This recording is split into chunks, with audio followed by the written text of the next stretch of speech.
Whether it's taking off into turn 1 after the green flag or coming around turn 4 and seeing that checkered flag as you cross the finish line, short track racing has to be one of the best forms of racing. The Cheyenne Grizzlies are a staple in the community.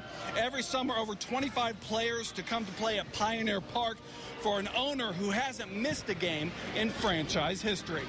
Welcome to the Dome of Doom, where many ranked teams have come in with high hopes and left never wanting to come back. The Pine Bluffs Hornets were back at home hoping to get their first win of the season, but the always good and consistent Southeast Cyclones were in town on a sometimes rainy night in Pine Bluff. Thanks, Graham. The Plainsmen hosted the Cheyenne Central Indians at legendary D-Ty Stadium.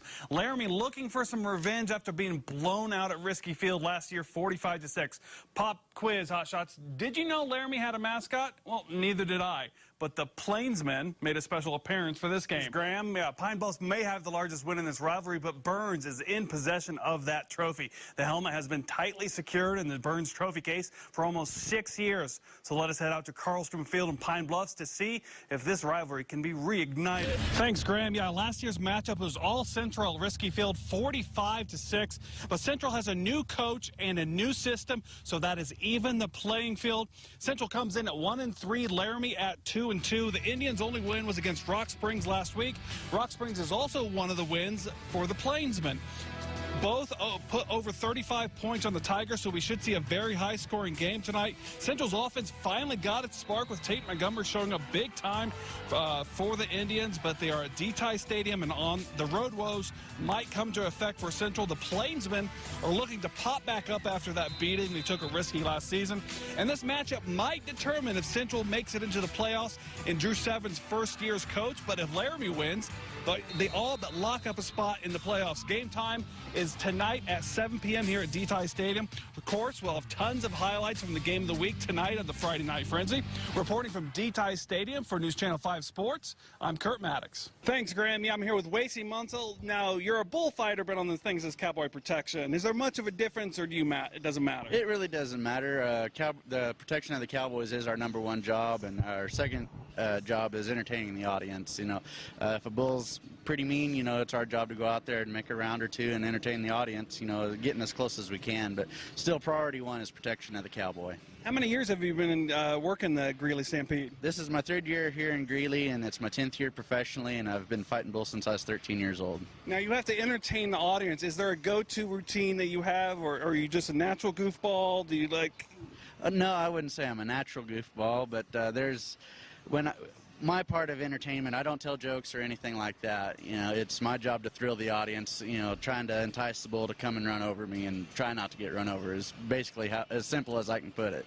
What kind of mentality do you have to be that you have to entice a 2,000-pound animal to come at you? What goes through your head? Not too much, because it's all reactions. So if you're thinking about it too much, you're probably going to get run over. What do you think about the Greeley Stampede, how they run things, and it's the biggest 4th of July rodeo? I absolutely love it. I mean, it is the biggest 4th of July rodeo in the world, and, they can't get any better with the stock producers they have, the personnel with Hadley and Will here, and Lance and myself and Robbie Hodges. It's a great package with all of us here. All right, Wacy, thank you so much. Thank you for joining us, and rodeo starts tonight at 7, so thanks, Bob. They have one more night to set the field for the finals. Now, the stands may be empty now, but in just over an hour, the fans will pile in to watch the best and biggest 4th of July rodeo in America. The fans will have to pull themselves away from great fair food and rides to watch some of the best rodeo cowboys and cowgirls compete at the highest level. It's very nice weather here. I'm going to do my best Chris Yates impersonation. It's about 85 degrees, blue skies, a few clouds in the sky, but hey, that's just fine. It'll be a perfect for the event tonight. Later in sports, I'll be talking about what is going to happen during the events, and the competitors have, like I said, have one more chance to make it to the finals, which is tomorrow. So I think before I come back for sports, I have enough time to go get an elephant ear, maybe a corn dog or something like that. So back to you, Bob. Mark Kelly, his son Marcus, and stepson Colby Shootman have forged their bond through fast cars and short tracks. I got into racing about 5:06. Some friends of mine, Mark and Van, got me started in a Warrior, and I raced it a few times over one summer, and then over the winter I redid it, and then raced it. Then I moved up to a super stock. He bought me a car for Christmas. He bought me my first Warrior for Christmas, and I've been racing ever since. I mean, I seen Mark doing it, and it looked really fun, and I seen a lot other people doing it, and it just looked really fun, so I thought, hey, I might try it. You can see them almost every week at the Big Country Speedway. Mark and Marcus compete against each other in the super stock class, and to say they drive the same is not exactly true. I'd say I kind of based mine off his, but I have my own way of going about things. You know, I race clean, everybody clean, so to me, he's just another racer. If he gets around me clean, great. If I'm faster and I get around him, great. And once Colby gets enough seat time, he will move up a class, but that decision will be up to Mark. At 12 years old, most kids his age are out riding their bikes or inside playing video games.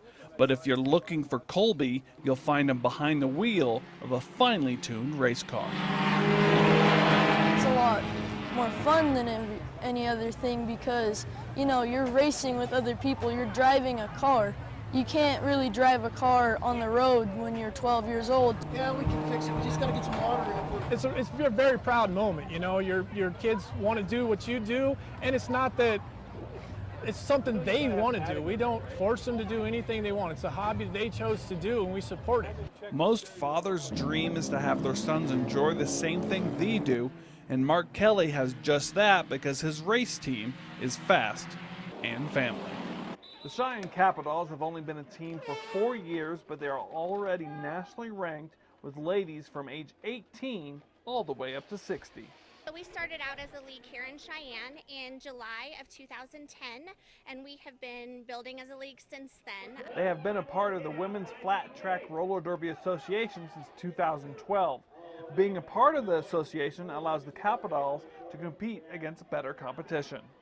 We currently have two teams. We have a traveling charter team, which is our WFTA team, Bowder, and so that is the team that plays higher level teams. And then we have a Punishers team, which is our B team skaters. A lot of the ladies, like Sarah Sarelson, aka Venus Vixen, just thought it would be a good way to stay in shape. So my sister and I decided to come and check out a roller derby practice together in 2010 and decided that it was something that we could do to keep in shape, that we could meet new people, that we would be able to be involved with the community. There isn't a whole lot to picking your derby name, but one thing is for sure, you don't want your teammates to pick it. Yes, well, we just decide to call people something. You probably don't want that. The rules are quite simple. They play two 30-minute halves, and good matches will have scoring in the 100s and 200s. One player from each team will have a star on their helmet. They are the jammer. And that player is going to score points based on who they pass on the other team. And so whoever they pass on the other team, they basically get their point. And so you're trying to help your star get through and stop the other star from getting through. The toughness on the track turns into compassion off as they are involved in so many charities in the community. We try to volunteer as much as we can. We have helped Safe House, Salvation Army, all kinds of different places.